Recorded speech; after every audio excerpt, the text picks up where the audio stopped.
اور اس کے پیچھے ایک بہت بڑی سازش تھی. سازش کچھ سال پہلے سے شروع ہوئی. میں ایک سربراہ کو مل رہا تھا مڈل ایسٹ سے، تو اس نے مجھے کہا کہ تمہیں پتہ ہے کہ تمہیں ہٹانے کی کوشش کر رہی ہے اور جو تمہارا آرمی چیف ہے وہ تمہارے سے خوش نہیں ہے. تو میں بڑا حیران ہوا. میں تو سمجھا ہم ایک پیج پہ ہیں اور ہمیں تو کوئی سوچ بھی نہیں سکتا تھا. تو میں نے اس کو کہا تم کیا باتیں کر رہے ہو؟ مجھے کہ کانفرنس پہ ملا. تو جب ہم نے ریورس انجینئرنگ کی،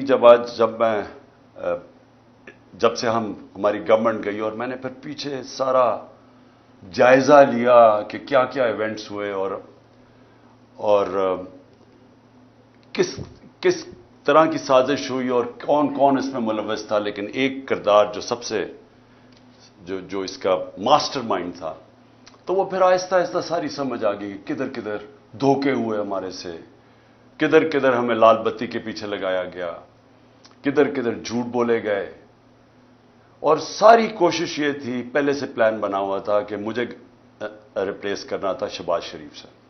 شہباز شریف سے انڈرسٹینڈنگ ہو چکی تھی جنرل باجوہ کی، اور ان کے کیسز ختم کروائے. اس کو سزا ملنے والی تھی. ایف آئی اے کیس میں 16 ارب کا کیس اور پھر نیب کا 8 ارب کا وہ جو فیک اکاؤنٹس کا کیس تھا، تو سزا ہونے والی تھی. تو کیسے پھر اس کو پورا بچایا بھی گیا اور پھر اس کو لایا بھی گیا. اور پھر جو ہم سمجھتے تھے کہ امریکہ سے سازش شروع ہوئی ہے، شروع وہاں سے نہیں ہوئی، شروع ادھر سے ہوئی تھی. انہوں نے حسین حقانی کو ہمارے گورنمنٹ نے ہائر کروایا گیا، میرے خلاف پروپیگنڈا کیا گیا اور اس نے کہا کہ کیسے جنرل باجوہ کتنے اچھے ہیں اور پرو امریکہ ہے اور عمران خان اینٹی امریکہ ہے. اور پھر ادھر سے وہ سائفر آیا. تو یہ خیر ہمیں بعد میں ساری چیزیں سامنے آ گئی. اب تو واضح ہے کہ یہ پہلے سے سازش تھی اور اس کے اندر پھر باقی سارے ملتے گئے. یہ سارے پی ڈی ایم کے لوگ یہ سب شامل تھے بعد میں. آج کا ہمارا ہم نے وائٹ پیپر نکالا ہے. اس کا مقصد صرف یہ ہے بتانے کے لیے کہ ایک سال میں ہوا کیا پاکستان سے. پاکستان ایک سال پہلے کھڑا کدھر تھا اور آج کدھر پہنچ گیا.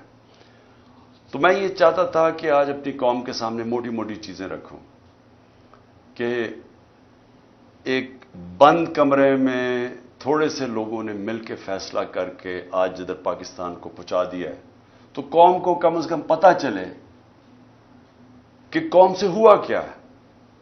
سب سے پہلے جیسے اور پاکستان کھڑا کدھر، سال پہلے کدھر کھڑا تھا. ایک تو اکنامک سروے میں آپ ساری چیزیں دیکھ سکتے ہیں جو پاکستان کی جو ہر سال معیشت کے اوپر جو ایک سروے چھپتی ہے، اس میں یہ سب چیزیں آ جائیں گی. لیکن جو موٹی موٹی چیزیں یہ ہیں کہ ایک اکانومی جو بینکرپٹ تھی 2018 میں، سب سے بڑا بیرونی خسارہ تھا کرنٹ اکاؤنٹ ڈیفیسٹ تقریباً 20 ارب ڈالر کا. یہ پاکستان کی تاریخ کا ہمیں سب سے بڑا خسارہ ملا تھا اور ریزروز تھے کوئی 8 ارب ڈالر کے رہ گئے. تو روپے پہ پریشر تھا.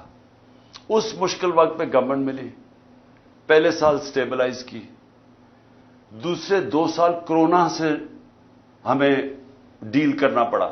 اب کرونا یہ یاد رکھیں کہ دنیا میں جو اس نے تباہی مچائی ہے، دنیا کی اکانومیز میں تباہی مچائی ہے، یہ کبھی سب کے سامنے ہے. یہ آپ بڑے آرام سے دیکھ سکتے ہیں کہ منفی میں چلی گئی گروتھ ریٹ. ہندوستان 7% پہ آگے بڑھ رہا تھا، وہ منفی میں چلا گیا. تو پاکستان نے جس طرح کرونا کا مقابلہ کیا، دنیا نے اکنالج کیا. دنیا کے world economic forum, economist magazine, ہر فورم کے اندر ورلڈ ہیلتھ آرگنائزیشن نے اکنالج کیا کہ پاکستان ان چند ملکوں میں تھا، ٹاپ 3 ملکوں میں، جنہوں نے سب سے بہتر طریقے سے اتنا بڑا ایک کرائسس تھا اس کو سنبھالا. میں یہ صرف سوچ رہا ہوں کہ جو ان کی 1 سال کی کارکردگی ہے، اگر یہ خدا نہ خواستہ ہوتے تب تو انہوں نے کیا کرنا تھا. انہوں نے جو ملک سے ابھی کیا ہے، سوچیں ابھی تو کرائسس تو ان کو کوئی ملا ہی نہیں ہے. کرائسس تو سارے ہمیں ملے تھے کیونکہ کرونا کا کرائسس ہم نے ڈیل کیا. انہوں نے جو بینکرپٹ کر کے گئے وہ ہم نے اکانومی کھڑی کی. تو اگر یہ وہاں ہوتے تو انہوں نے سب سے پہلے تو لاک ڈاؤن لگا دینا تھا. ان کی سٹیٹمنٹس آ کے بند کر دو پاکستان کو. تو اگر وہ بند کر دیتے, آگے مشکل حالات تھے, تو یہاں تو لوگوں نے بھوکے مر جانا تھا. تو ہم نے جو سمارٹ لاک ڈاؤن ان کی تنقید بھی سنی, تو شکر کریں کہ یہ اللہ نے ان کو تب وہاں نہیں رکھا ہوا تھا. اس کے بعد آخری 2 سال 5.7% پہ ہماری اکانومی اوپر گئی اور 6% پہ اوپر گئی. اور یہ یاد رکھیں کہ 17 سال میں بہترین پاکستان کی اکنامک پرفارمنس تھی. ہمیں پرابلمز آ رہے تھے. پرابلمز کیا تھا کہ دنیا میں کرونا کی سپلائی سائڈ کی رکاوٹ کی وجہ سے جو اوپر گئی, وہ جس کو کہتے ہیں کموڈٹی سپر سائیکل, انرجی کی قیمتیں اوپر چلی گئیں, گیس کی سب سے زیادہ, تیل کی, کوئلے کی, سب اوپر چلی گئی. اور اس کی وجہ سے ساری دنیا کے اندر مہنگائی آئی. تو ہم بھی مہنگائی سے ڈیل کر رہے تھے. ہمیں مسلسل انہوں نے کہا کہ مہنگائی میں ملک تباہ ہو گیا. لیکن یاد رکھیں کہ سب سے بڑا جو چیز مہنگائی کرتی ہے وہ تیل ہے. تو ہمارے زمانے میں آخری سال میں $110 سے $115 پہ تیل چلا گیا تھا. ان کے دور میں ابھی $65 تھا, اور اب کبھی $70 ہوتا ہے, $80 پہ سنا ابھی گیا ہوا ہے. تو فرق دیکھیں کہ تیل کا تب کتنا مہنگا تھا, اب کتنا مہنگا. تو ان کا تو کوئی اتنا بڑا کرائسس نہیں تھا. ہم نے سب سے زیادہ کرائسس ڈیل کیے. اور اس کے باوجود جب ہماری گروتھ ریٹ تھی 5.7 اور 6%, یہ 17 سال میں پاکستان کی بہترین گروتھ ریٹ تھی. اور یاد رکھیں اس سے پہلے جو تھی, امریکن ڈالر آ رہے تھے وار آن ٹیرر میں. اس سے پہلے جنرل ضیاء الحق کے تب پھر ڈالرز آ رہے تھے افغان جہاد میں. اس سے پہلے ایوب خان کی سیٹوں سینٹوں میں پھر امریکن ڈالر آ رہے تھے. یہ امریکن ڈالرز آنے کے بغیر پاکستان کی گروتھ 5.7 اور 6% تھی. جو ہم نے تیل کی قیمتیں, پٹرول اور ڈیزل کی قیمت نیچے رکھی, وہ کیوں رکھی تھی؟ کیونکہ ہم سمجھ رہے تھے کہ ببل ہے, یہ تھوڑی دیر کے نیچے آ جائے گا, لیکن ہماری اکانومی اتنا اونچ نیچ نہیں دے سکتی, اس لیے ہم نے سبسڈائز کی.